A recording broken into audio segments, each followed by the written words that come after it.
আসসালামু আলাইকুম গাইজ, কি অবস্থা সবার? আশা করি সবাই ভালো আছেন।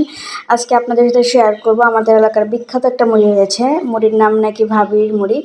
তো আমরা সেটা খেতে যাচ্ছিলাম, আমি আজিজুল, সানাপ, ঝুমা আর আমার হাজব্যান্ড। তো চলেন আপনাদের সাথে জার্নিটা শেয়ার করি।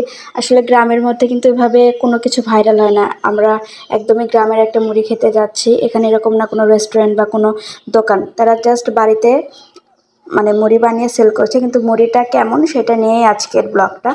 তো অনেক হাইপিং দেখে আমরা যাচ্ছিলাম যে গ্রামের মধ্যে এরকম একটা মুড়ির দোকান ভাইরাল হয়েছে, দেখি ভাবির মুড়িতেই কী আছে। তো আমরা বাসা থেকে রওনা দিয়েছি বিকেলই। আর সানাপের একটু ঠান্ডা, মানে আমার ছেলেটা জানি না কি হয়েছে, সবাই একটু দোয়া করবেন, অসুস্থ হয়ে থাকে। তো গ্রামের এই সময়ে বিকেলবেলা মানে সন্ধ্যা নামার আগে এই রাস্তাগুলো কিন্তু খুবই ভালো লাগে। তো এই যে দেখুন, একদমই গ্রামের মধ্যে দোকানটা, মানে ভাবি তার নিজের বাড়িতে মুদি দোকানের সাথে একটা মুদির দোকান দিয়েছে। তো সবাই বলছিল অনেক ভালো। তো এই তো আমরা